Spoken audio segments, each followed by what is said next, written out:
Welcome to University Drive, your pathway to the transformational work of University of the Bahamas. Our mission is to advance and expand access to higher education, promote academic freedom, drive national development, and build character through teaching, learning, research, scholarship, and service. Our goal is to build a better Bahamas by shaping tomorrow's leaders today, finding solutions to challenges, and forging new opportunities for growth. University Drive, where faculty, staff, students, and alumni travel the road of progress together with you. And now, here's your host. One of the buzzwords of our time is inclusion, making sure that everyone is included. Sounds simple, right? But it is perhaps one of the greatest challenges we face in our country. Making sure that every member of society, regardless of race, age, socioeconomic status, or disability, is able to be active citizens without bias or discrimination. Welcome to University Drive. I'm your host, Nikki Bowe. On today's episode, my guest is Erin Brown, who is no stranger to us and has been advocating for the rights of the disabled community for years. Erin is the Disabilities and Compliance Officer at the University of the Bahamas, and we will delve into her role and the functions of her office here at UB. Erin, thank you so much for joining us. Thank you so much for having me. This is absolutely a wonderful time to talk about inclusive education. Well, let's get right into it.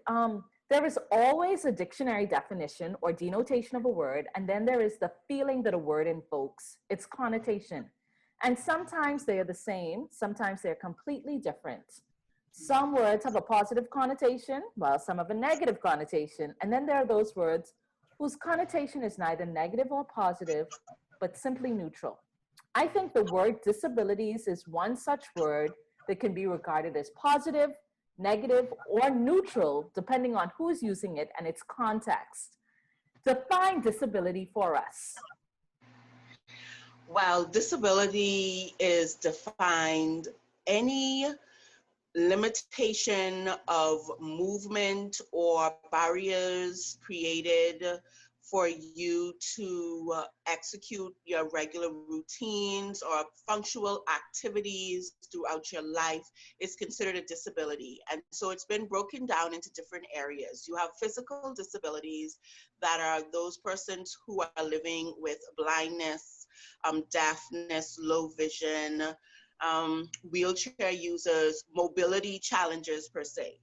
And then you have cognitive disabilities, which we also refer to as intellectual disabilities. So those who are living maybe with autism or on the autism spectrum or Down syndrome, they would be considered intellectual disabilities.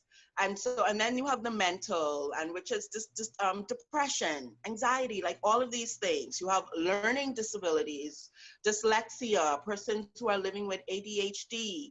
All of these are considered disabilities because at some point they provide or they're experiencing limitations in doing certain activities, and therefore would need assistive devices or support in order to complete those activities. There are two words that are often used interchangeably, disabled and handicapped. Is there a difference between these two words, or are they one and the same? Well, I would absolutely agree with you when you spoke about the word disability itself being positive, negative, or neutral, because it is in the context that you use it. And so disabled and handicap. So the word handicap literally started from sports. It was a way to penalize actually those elite athletes who are doing the best to make it an even playing field for other competitors. And then later on down, we start to hear about handicapped children, handicapped persons. And so therefore we started to use the term in reference to people with disabilities. Now we are now claiming our word disabled or disability back to represent more of a positive and an identity term for persons living with disabilities, because disability is a layer of a person. It is not the whole holistic or the entirety of a person's skill, a person's characteristics, or their goals or opportunities in life. It's a layer, just like race, gender, sexual orientation, all of these considered makes up a human being.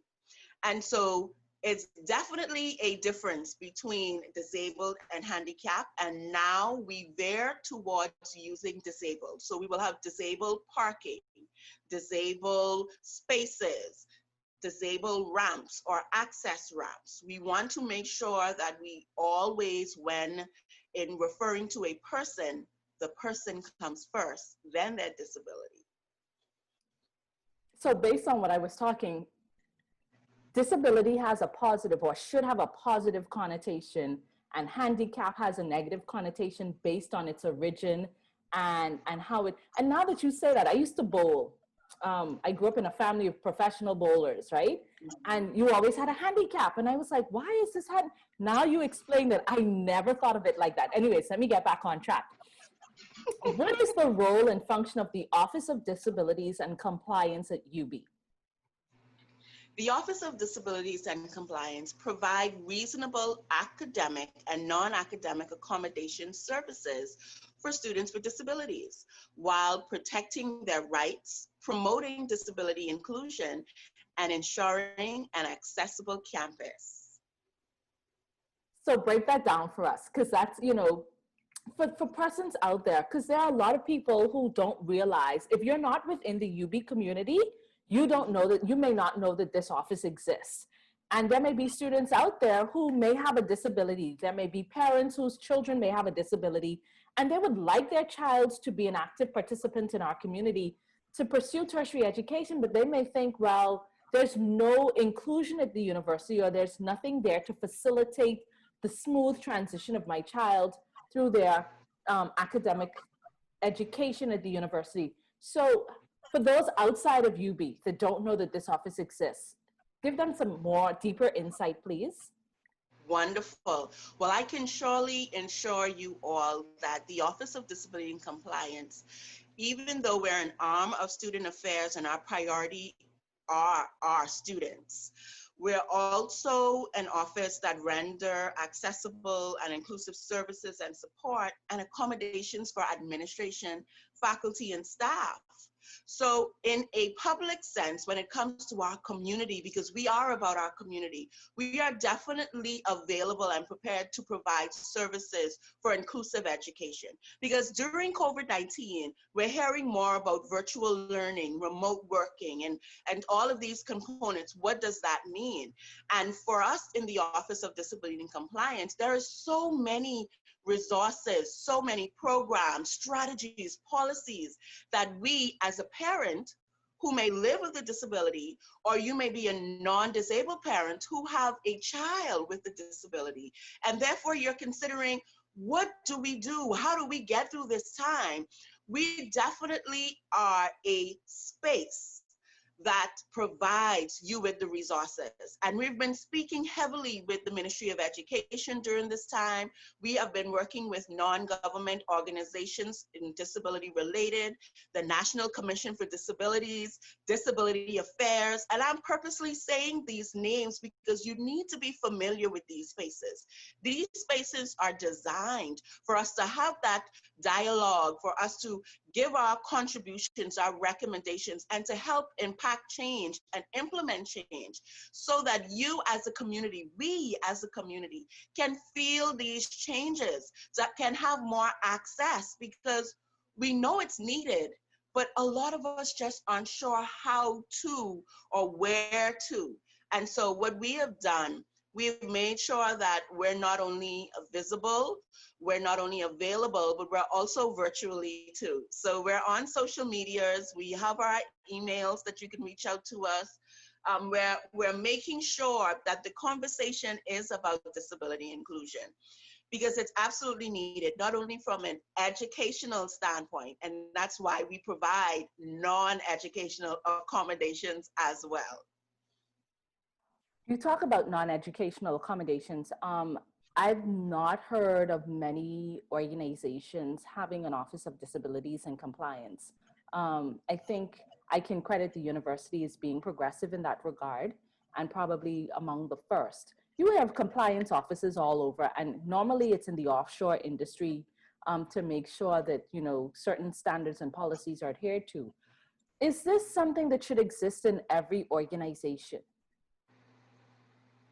Yes, and you are right. The University of the Bahamas has taken the first steps to not only engage, but to implement a model that can be copied or that can be spread amongst our educational organizations, institutions, technical, vocational areas that specifically focus on disability and compliance. What happens is the Disability Act that came into in 2014 actually allowed businesses 2 years grace in order to get their accessible structures available or ready for persons to use. So that would be entryways, that will be ramps, elevators, that they even spoke about your employment, making sure that for every 100 employees, you have one professional with a disability or an employee with a disability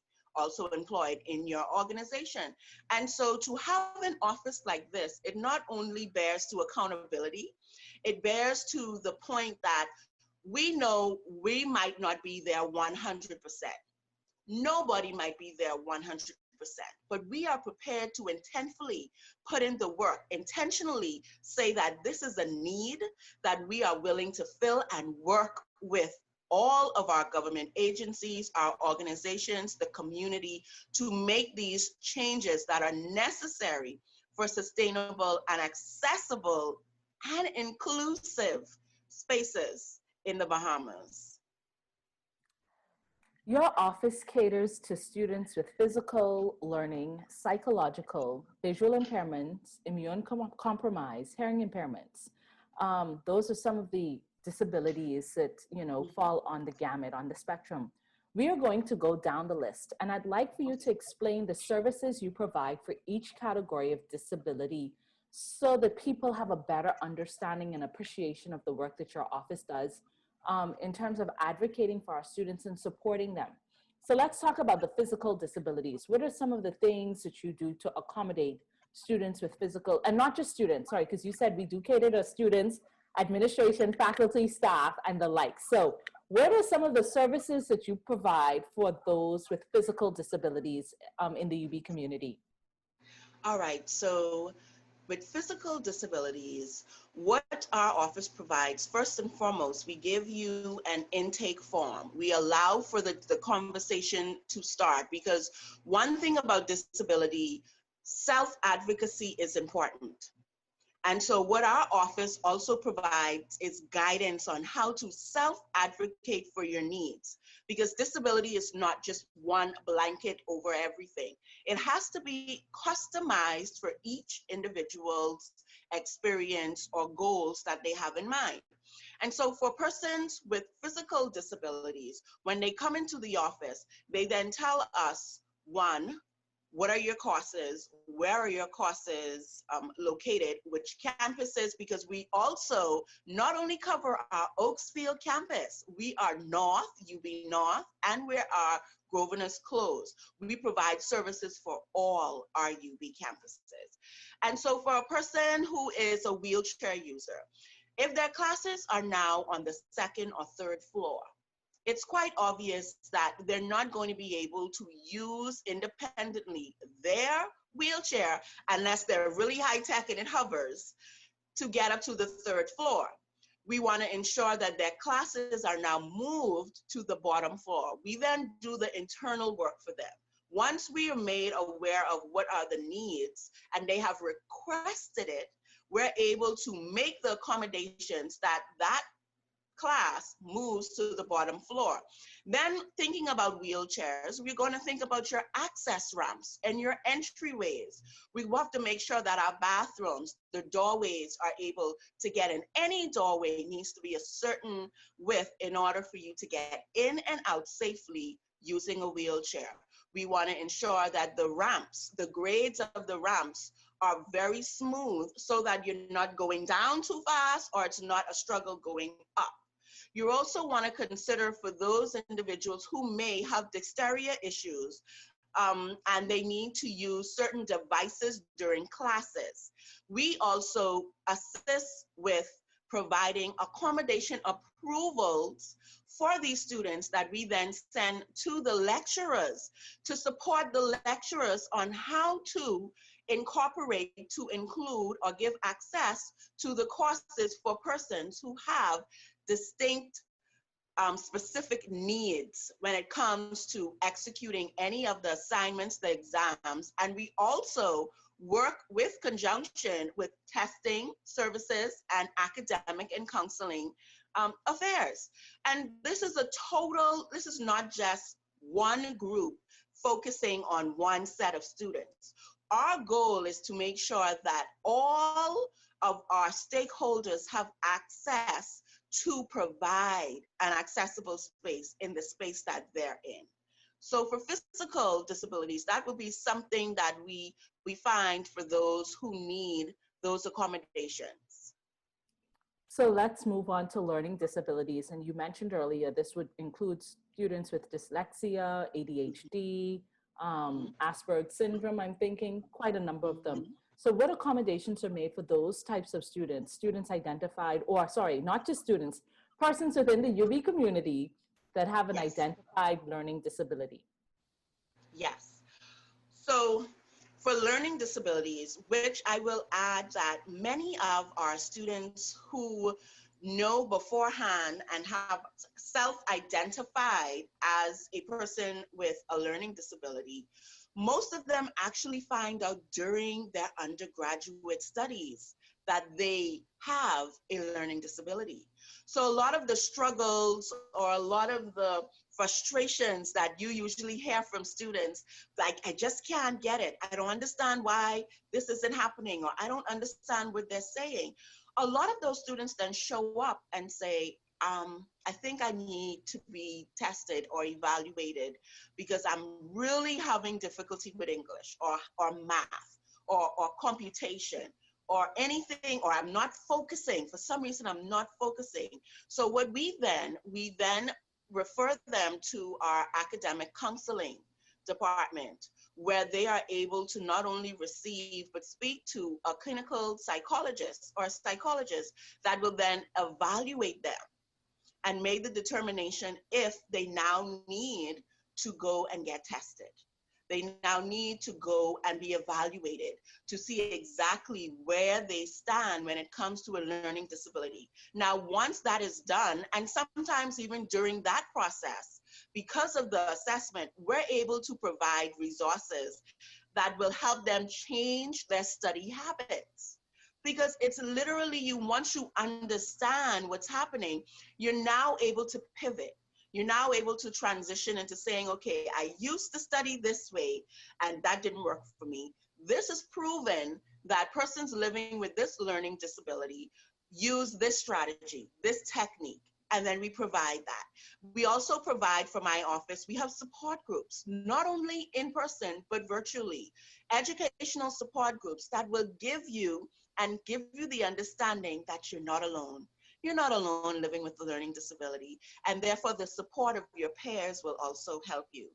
And so learning disabilities are the most active or engaging ones that we're experiencing in the Office of Disabilities. We have professors that come and say, we really would suggest a student. We're thinking that the student may need help. We've spoken to them, and we feel we've referred them to the office. And it's totally on the student to self-advocate. I want to say that. We're not forcing anyone to do anything. We're not saying that you must, it's mandatory. What we're saying is we're available. And once you have self-identified that I have a disability, there is support. It's the only way that we can make the connection. Psychological, and when you referenced this, you spoke about mental illness, so to speak. I guess that would be another word for mental illness and depression and anxiety. What are the services that are provided for those categorized under this disability?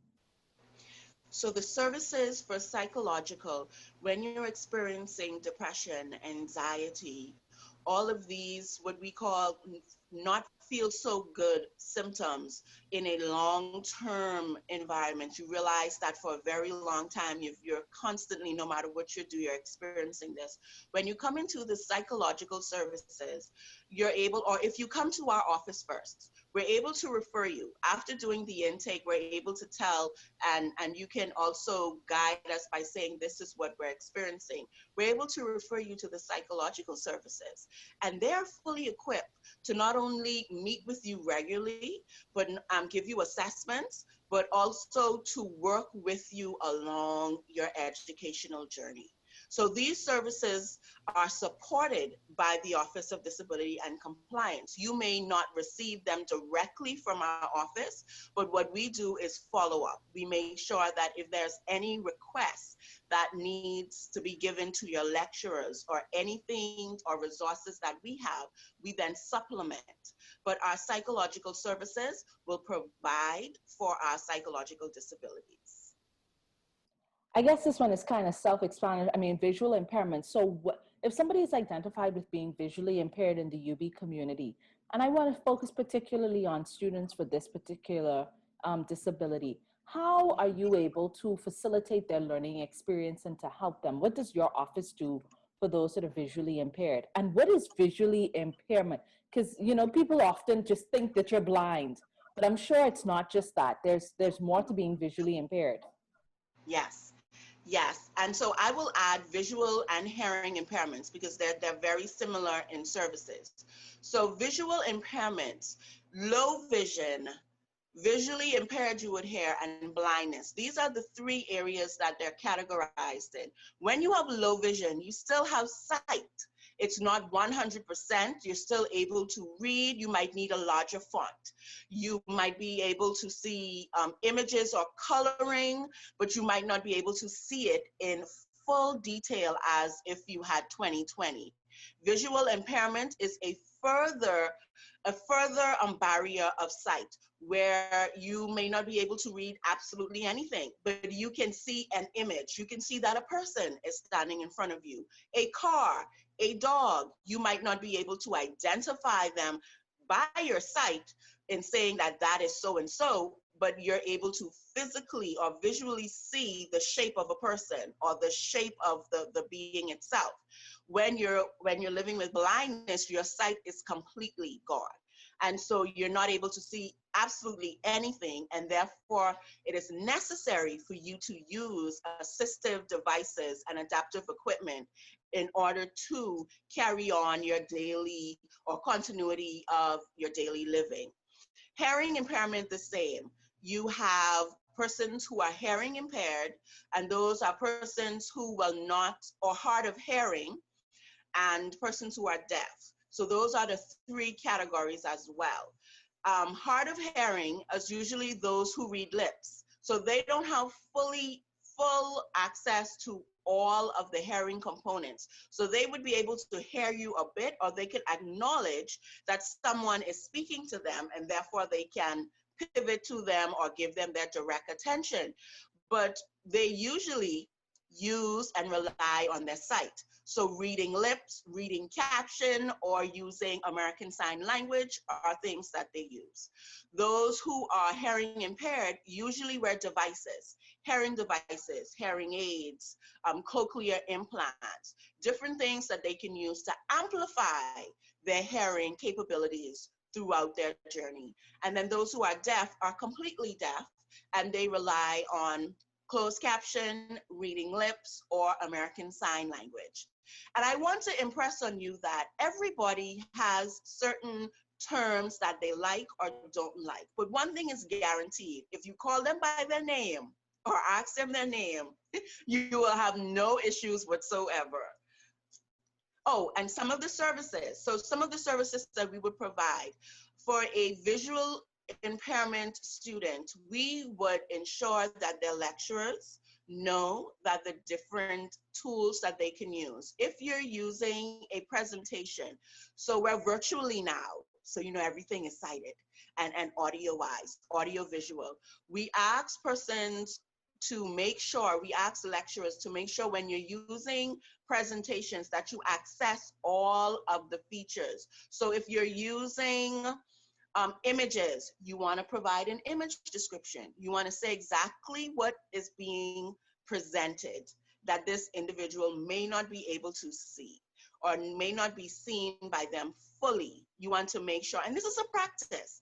This is a practice should be incorporated because we're providing inclusive spaces. So it should not be that someone has alerted you. This is actually something I encourage presenters to just include, because you will never know unless somebody comes beforehand or you've made it available to say we have accommodations for those who need it. So where we encourage presenters to use the features where we provide image description. Then for those who have low vision, if you're providing any assignments or quizzes, you want to make sure that the font is larger so that those who are able to see but they need a bit more help, you want to increase that. You also want to give them more time.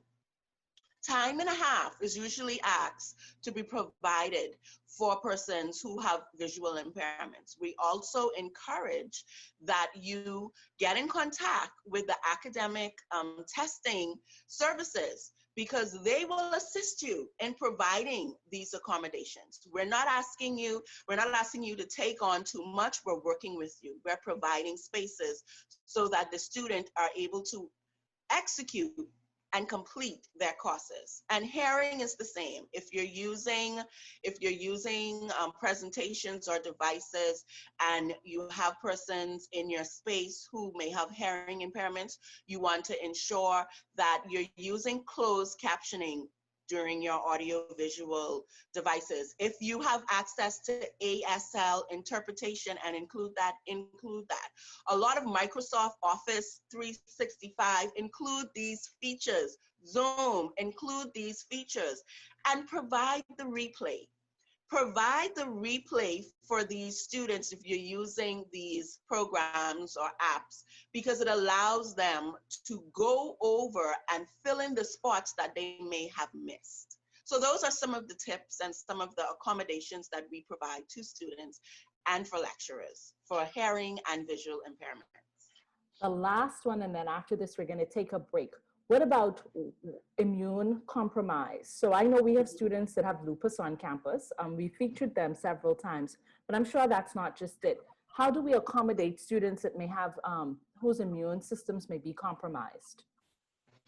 So especially during COVID-19, this is an important one to discuss because immune compromised individuals are more vulnerable to contract COVID-19. And a virtual environment actually is better for persons who have immunocompromised. And so we give resources for virtual, remote, but we also, if you wish to present in person to your classes when it's safely to do so, we encourage that all of the protocols are followed. We have persons who need to take breaks. If you're diabetic, if you have heart disease, if you are experiencing a lot of these symptoms, sickle cell anemia, you have symptoms that are brought on daily throughout the day. So if you're in class and you need to leave, we also make sure that lecturers know that this student may at any point have a medical emergency.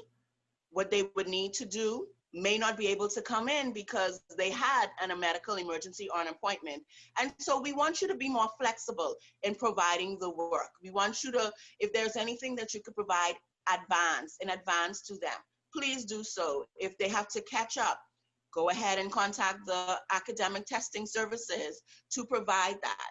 If our office needs to be involved, we are available to provide any space or support in order to do that. Because the whole point of our services in the Office of Disabilities and Compliance is to make sure that we take the stress and the frustration out of what do I do next? How do I continue? Where do I go?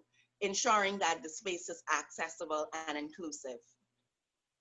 I'm not sure you know this number off the top of your head, but if you do, please share it with us. How many students would you say in the UB community access your services? we have seen a spike. There has been a spike in the last 2 semesters where we have seen up to 25 thus. Now, some of them have graduated, and we've got we have new students coming into, which is exciting because what we found throughout the semesters are more students are hearing about the office and they're coming in. And I want to give an example of a non-disabled student who came in for services. They wear prescription glasses that enables them to see clearly, and those scripts were delayed. So they were having issues in keeping up with their courses. They were like, I honestly just I can't see it fully. And my lecturers, I'm scared to talk to them. I don't know what to say, what to do. And so we were able to step in to give them support until their prescriptions came in.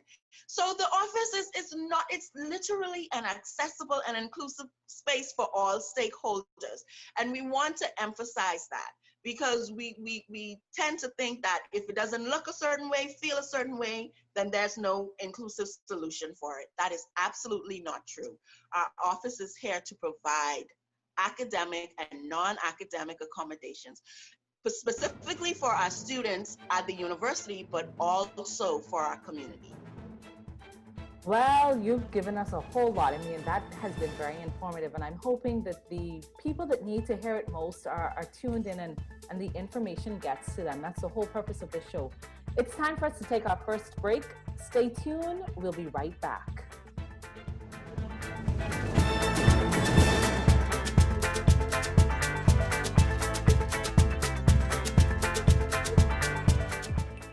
To protect yourself and others from COVID-19, stay home as much as possible and avoid close contact with others. Wear a mask that covers your nose and mouth when you leave home. Wash your hands with soap and water for at least 20 seconds or use alcohol-based hand sanitizer. Practice social distancing. If you must leave home, stay at least 6 feet away from other people and disinfect items you must touch. Limit in-person contact as much as possible. To prevent the spread of COVID-19 if you're sick, avoid public transportation, ride-sharing, or taxis. Stay home if you're sick, except to get medical care. Remember to call ahead first. Separate yourself from other people and pets in your home. Everyone is at risk of getting COVID-19. Older adults and people of any age who have serious underlying medical conditions may be at higher risk for more severe illness. This message is brought to you by the Centers for Disease Control and Prevention and University of the Bahamas.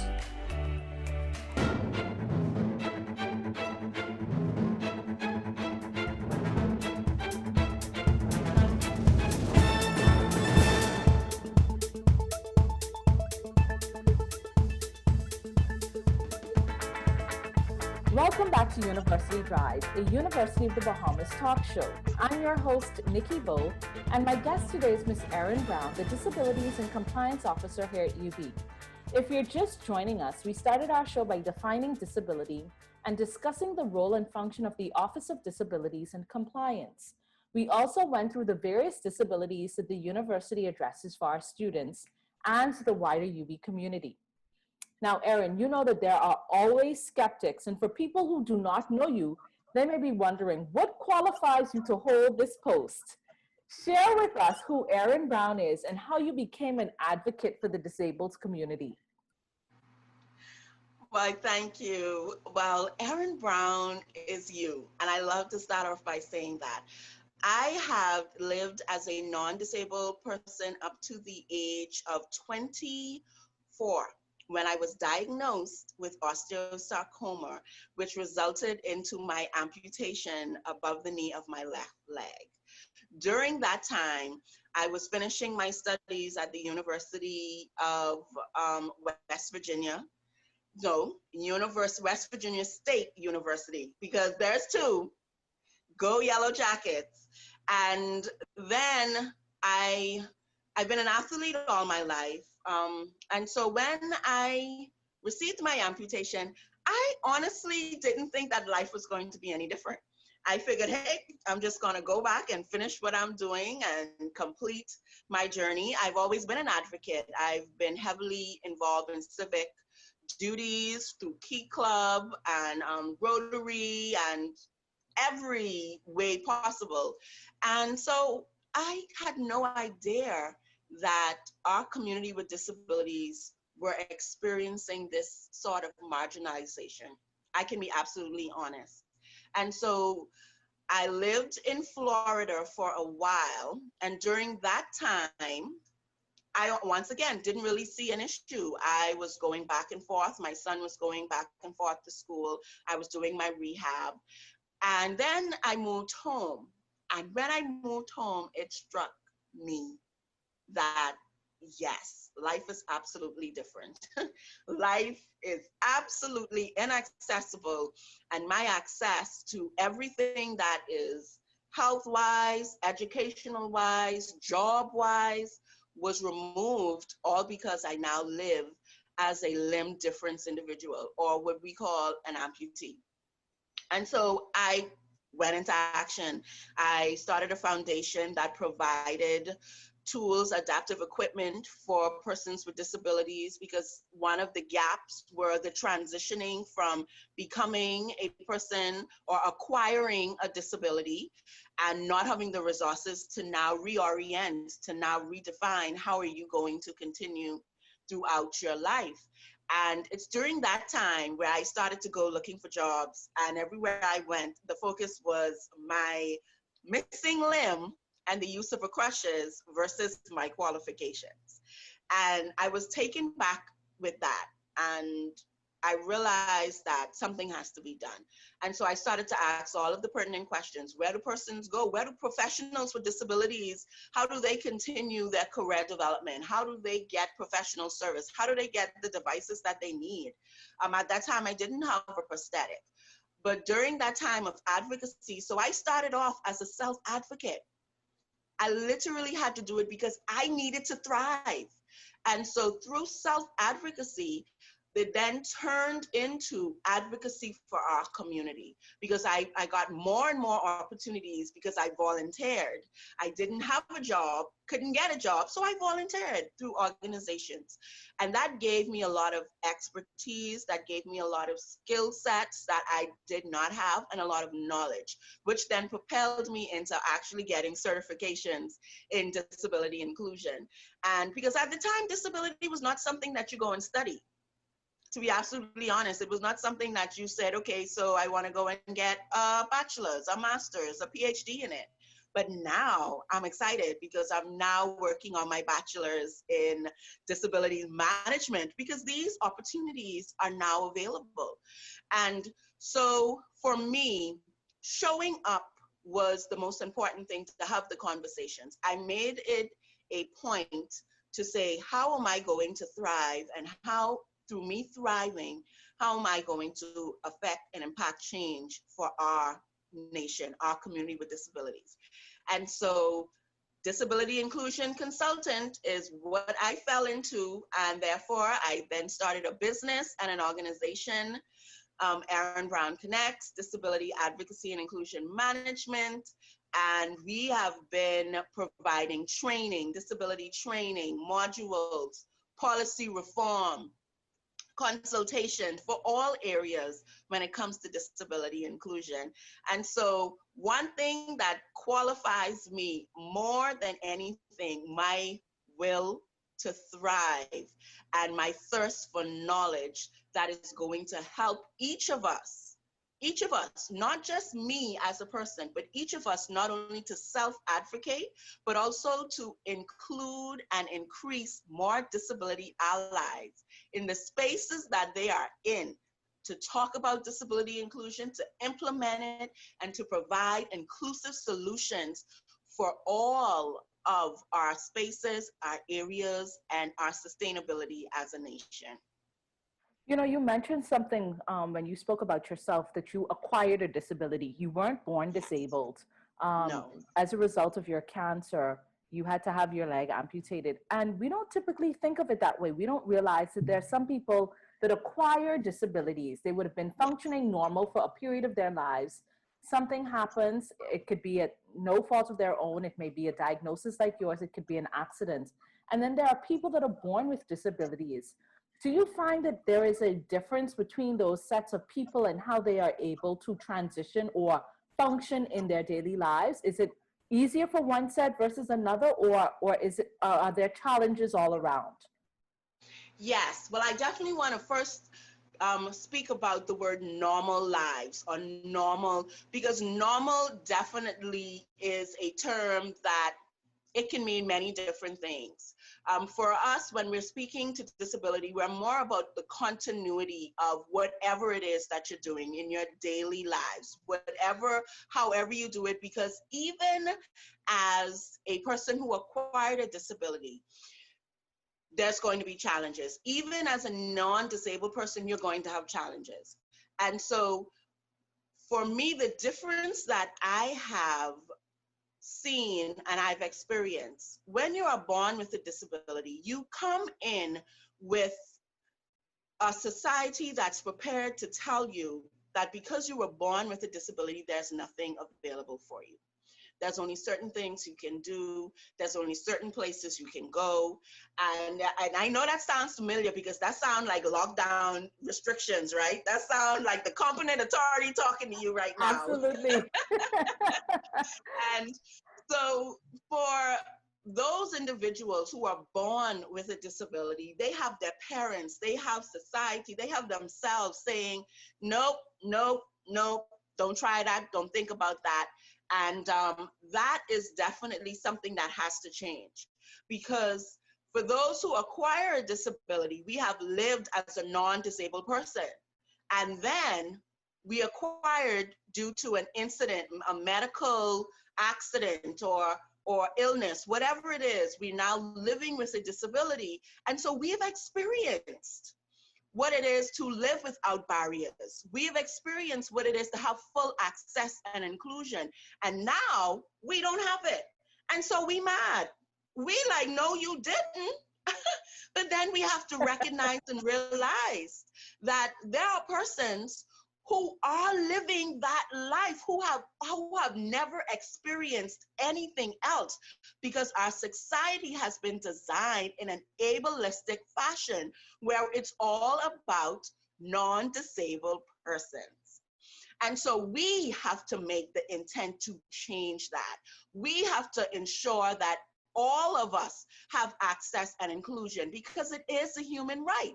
And I would even dare to say to you, each and every one of you listening will experience a disability. Some of you, it will be temporary, and some of you, it will be permanent. And even if you never experienced anything throughout your life, once you hit 70, I assure you, everything that you hear, you have heard that the community with disabilities have been asking for, begging for, demanding for, you are going to need absolutely every one of them. Because your sight is not going to be the same. Your hearing is not going to be the same. You're not going to be able to walk up steps like you used to. You're going to need these accommodations. So why not make sure that this conversation is a we conversation? Because we're doing it for us. Non-disabled persons, you're doing it for you. Persons with disability, we're doing it for all of us. Because we have to ensure that no matter what, there is support. There are services, there are opportunities to thrive economically, financially, educational-wise. We have to ensure, even through disaster and emergencies, we need to ensure that all of our stakeholders have access and inclusion. So for me, persons who acquire disabilities, to me, seem to have more of a punch, because they have a comparison. They have a comparison to say, now listen, what happened yesterday and today, they need to join somehow, because Nothing has changed. I'm still a person. I still have rights. I still need access. Versus you don't have that relative comparison. And so therefore you need to be taught. You need to have more self-awareness, what self-advocacy is, and what your rights are, and what you can absolutely do once you are willing to put in the work and show up. Wow, thank you. You always inspire me. Listen, Erin, we are now living in an unprecedented era as a result of COVID-19 and this pandemic. And I'm sure there are pros and cons. And you mentioned, students who may have immune compromise, they don't necessarily have to show up anymore, so it's safer for them. Yes. Students may have greater difficulty, those that may be visually or hearing impaired, with everything being virtual and digital, that they may find a little bit more challenges. For students with mobility challenges or virtual learning, and other challenges, for those across the gamut of services that you offer, how has this impacted their learning process? And what are some of the challenges that COVID has presented? And then what have been some of the upside, the upside to COVID-19, because it's not all doom and gloom. Like I said, for some, it's been a blessing in disguise, and for some, it's just been downright challenging. Talk to us about those things, please. Well, I'd love to start on what are the benefits of COVID-19. COVID-19 has been the equalizer. It has also provided in real time the existing gaps that our nations have not addressed, they have not identified, have not acknowledged. And so it's time. It is absolutely time. And inclusive education is definitely one of the spaces we can in real time impact our students, all of our students. And so during this time, the challenges are so wide, because when it comes to virtual learning and virtual spaces, you have to ensure that not only the administration, faculty, and staff have the tools and the resources, you also need to ensure that parents, service providers, and students with disabilities or in disability-related services have the necessary resources, tools, and support in order to provide a learning environment. COVID-19 gave us these protocols that first started from social distancing. And in our community with disabilities, that is definitely not it. It's not it. Because we need to have persons engaged. You have persons who rely on interactions with individuals in order to complete hygienic practices, in order to have continuing rehab or health initiatives or programs going on. That is absolutely needed. So human interaction is a must inside our community. And so we had watched them go from social distancing to physical distancing. And the importance of physical distancing is the human reaction or interaction safely from a safe distance. And if you have to come within those 3 to 6 feet, make sure that you're following the protocols of the PPEs and you have all of the equipment and the support that you need to do it safely. And so in a virtual environment, people with disabilities do not thrive, especially those who rely on interaction in a virtual environment independently. We have to ensure that there are spaces available for physical distancing protocols to happen. So it's still in person, but we're making sure that the physical distancing protocols are happening and the services and the resources that are needed are provided, whether that is for teachers, whether it is for service providers, because during this time, persons who were having cancer treatments, persons who were receiving different programming or rehabilitation, all of these things literally stopped within a dime. And they're still not experiencing those. They're still not receiving these services. And this cannot continue. This cannot continue during this time because it's not sustainable. We're losing persons before COVID-19 could even be contracted. And so we have to identify and look at all of these things in a virtual environment. So what I would encourage is there are a lot of information out there. We're now using more handheld devices. We're now using more technological advancements or opportunities or services. Let's now decide, if you're a parent, if you're a teacher, if you're a service provider, or if you're a student, let's figure out what you need specifically. There is called an individual educational program when it comes to inclusive education that is provided as a supplementary support for you to finish, complete, continue your educational journey. This is the time to get all of these resources, which I must say online is free. But then when we talk about technology, we also have to look at our infrastructure. Our current electricity, our current technological spaces or capacity has been taxed. Even if you have all of these resources, if the lights are not going to stay on and the internet capabilities are still wavering, you're not going to be able to access it. So we need to make sure that support is not just from an educational standpoint, but from our infrastructure, from all of our government agencies, our utilities, our programs, initiatives. They have to ensure that the foundational support is steady in order for us to actually be successful at this. Yeah, see, so I mean, and I think a lot of times when we think about COVID-19, we think of, I mean, and it's natural. We think of ourselves first, and based on our own needs, we operate from that perspective and that standpoint. And sometimes we can't relate to other situations because we've never lived it, and oftentimes it's overlooked or it's neglected or it's simply ignored. But you've brought to light that we have to look at this holistically and find a way to make sure that it's all encompassing.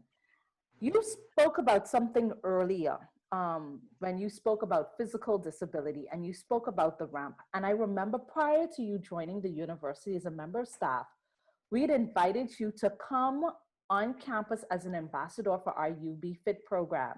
And I'll never forget your exhilaration when you walked up one of our wheelchair ramps and you marveled at how well it was constructed. And it was, and it's angled, but you refer to it as the grade of the ramp. You spoke about how easy it was for you to walk up the ramp with your prosthetic leg. And prior to that, I'd never given thought about the construction of a ramp and its importance. Why are these things that we so often disregard so important for the disabled community? And how many ramps do you think in the Bahamas are properly constructed? Well, we know but one. and we can brag that it's at UB, right? Yes, we can brag. It is definitely at the UB campus library, towards the main gate. I remember that day. I still remember that day. And I wish that all ramps could be that way, because what happens is, and I don't want to make this a blame game, because it's definitely not. When it comes to disability, we have to be prepared to not only be transparent, but just be accountable and to be open to the fact that, yes, we may not have done things correctly because we didn't know, or we didn't have the resources, or we just did not know how to do it effectively. So now is the opportunity to bridge that gap. And what I'm finding is a lot of our universal design, even though it's a part of engineering and architectural nuances, we're not engaging it here in the Commonwealth of the Bahamas. And that flaws me a lot of the times when I think about it. When you're now creating a business and you're putting in your plans, it's not required to make sure that your plans have access included. They're not making sure the doors are a certain width, the ramp is a certain grade. They're not ensuring inclusive bathrooms. They're not ensuring these things. So from a fundamental standpoint, if our basis that is there to guide us are not giving us the guidance or the opportunity to ensure, then how do we really expect for us to have proper ramps, for us to make sure that the entryways, the automatic doors, the heavy doors, the elevators, how are we making sure that's happening if we're not doing it from the most fundamental area? And so I don't necessarily call them disability ramps. I call them access ramps, because a lot of us don't realize the symbol that you see, the person in the wheelchair, is actually the universal access symbol all around the world, because it's about access. Once you see that symbol, you know that you're going to have access, whether it's a ramp, whether it's a doorway, a bathroom, a program, a position. All that symbol itself is used to ensure that the person who is engaging knows that everything that is needed is provided.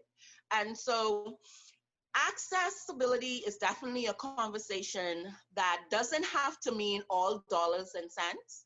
When it comes to a ramp, though, or any type of building infrastructure, you should get your building access. And that's one of the certifications I did, was access of infrastructures, to make sure that your ramps are. And you do need more than a ramp when you have a building. You need bathrooms, you need your counters to be at a certain height. You need to make sure that the doorways, whether it's automatic or pulling in or out, that it's accessible to those who are not sighted, for those who are using a wheelchair, or who may need additional assistance to pulling the door open. All of these are universal design factors. And so, yeah, there aren't much. I call them roller coaster rides, but not the fun ones, though. And so we need to engage more and be very intentful, because the money that you spend to create an incorrect ramp, you're going to spend it again to correct that ramp. So let's just get it right the first time. During that same visit to our campus, you also commented on our disabled parking spaces by the library. It was at that time that I learned that a disabled parking space should meet certain specifications. What are those specifications and why are they important? Thank you so much for asking about that, because that's a hot button issue that we speak about a lot, a disabled parking spot. And so when you come to a disabled parking spot, it must have these in particular. One, an erect sign that is above ground that shows that this space is a disabled parking space. Now that can be with the universal symbol of access and say parking, or it can say it in words. Then you're going to come down to the ground and you're going to see the blue lines. So let me tell you what happens within these blue lines. There's a blue line, there's another blue line, and then there's that crisscross pattern that you would see that would be there on the ground painted. Now, the crisscross pattern is not for your motorcycles. It's not an extra parking space. It is actually a safe space for persons who are using wheelchairs to get in and out of their vehicle, persons who are using crutches or any other adaptive equipment to be able to safely get in and out of the vehicle, clear of traffic, clear of persons moving, pedestrians moving up and down. It gives a safe space. So when you're providing a disabled parking space, it's not to just paint it blue. You have to ensure that the spacing is wide enough, not only to hold a van, a car, but a van. I know I heard at one point we've been using compact cars as our spacing. We're going to need to take that up a notch and do your spacings more for a van. I can give you specifics. You can come online and we're going to provide those specifications for those who would like to do it themselves, or they want to make sure they have it and check it. Sure, we also provide that. But what I want to say is, at the end of the day, these parking spots needs to be closest to your entryway, your public entryway to your business, your food store, your mall, whatever it is, your institution. It needs to be closest, because the purpose of a disabled parking spot is to provide safe access to a building. So it can't be 3 rows down.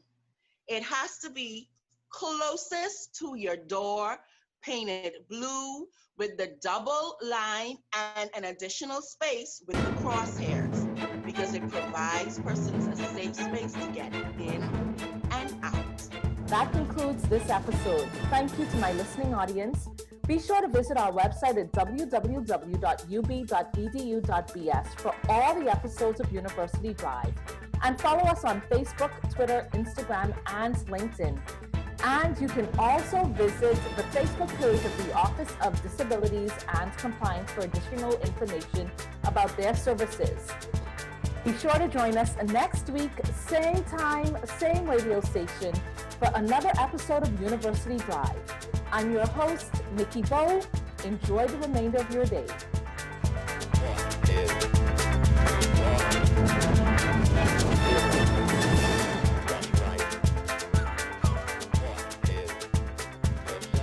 University Drive is a production of the Office of University Relations and the Communications and Creative Arts Academic Unit at University of the Bahamas. All rights reserved.